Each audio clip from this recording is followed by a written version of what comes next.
বাংলাদেশে বলা পাকিস্তান বানিয়ে ছাড়বে। পাকিস্তানের 10-12 টাকার ফোন কেনা পাকিস্তানে 40,000 টাকা প্রাইস পড়ে।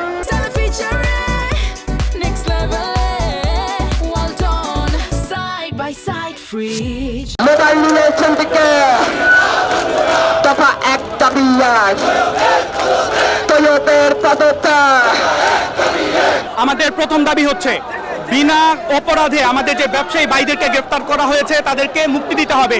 দ্বিতীয়ত এই নিয়ে যে সিস্টেম চালু করা হয়েছে একটা মানে নিরাপত্তার নাম করে জনগণের পকেট কাটার যে ব্যবস্থা চালু হয়েছে আমরা এটার বিরুদ্ধে। আমরা ভ্যাট ট্যাক্স দিয়ে ব্যবসা করতে চাই, আমরা যে বৈধ পথ আছে ওই বৈধ উপায়ে ব্যবসা করতে চাই। কিন্তু এই নিয়ে সিস্টেম চালু হলে একটা ফোন একটা সিম দিয়ে রেজিস্ট্রেশন করা যাবে, পরবর্তীতে এই ফোনে যখন অন্য কেউ সিম ব্যবহার করবে তখন আবার ডিরেজিস্ট্রেশনের জটিল প্রক্রিয়ার মধ্যে দিয়ে যেতে হবে। এবং এই ডিরেজিস্ট্রেশনের প্রক্রিয়া যে কতটা বাজে আপনারা যদি এই নিয়ে ওয়েবসাইটে ভিজিট করেন তাহলে বুঝতে পারবেন।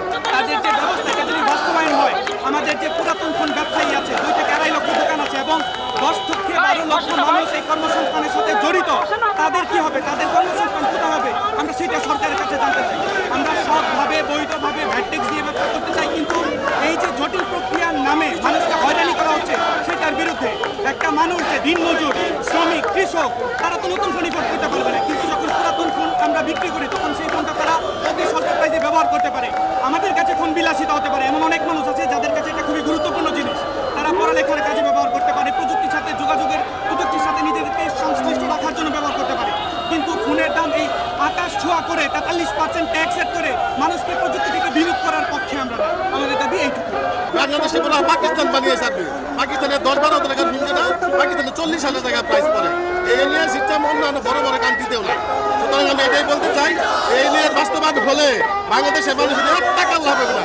আমি 100% গ্যারান্টিতে বলতে পারি 1 টাকারও লাভ হবে না বাংলাদেশের মানুষের। এটার ভিতরে কিরকম পরিমাণ সিন্ডিকেট চালু করার পরে 6 মাস বা 1 বছর গেলে পাবলিক ঠিকই টের পাবে। আমরা 2-3 দিনে টের পাচ্ছি। এই বাংলাদেশের মধ্যে এক্সচেঞ্জের ব্যবসা, তারপরে অফিসিয়াল শুধু সিন্ডিকেটের যে ব্যবসাগুলো আছে এরা শুধু সিন্ডিকেট ব্যবসা দিয়ে ব্যবসা করে যাবে। অফিসিয়াল কোম্পানিগুলাই 10,000 টাকার ফোন আপনার 40,000 টাকাতে কিনতে হবে। আপনি বাধ্যতামূলক বাংলাদেশে থাকলে আপনি কিনতে হবে, কারণ এর নিয়ে নেটার লাগানো বিকল্প কোনো চিন্তা ভাবনা নাই, কম্পিটিশন নাই। কম্পিটিশন না থাকার কারণে একটা দিয়ে অফিসিয়াল কোম্পানিগুলো ব্যবসা করে বাংলাদেশে। খবরের কাগজ, নিখাদ, নির্ভীক, নিরপেক্ষ।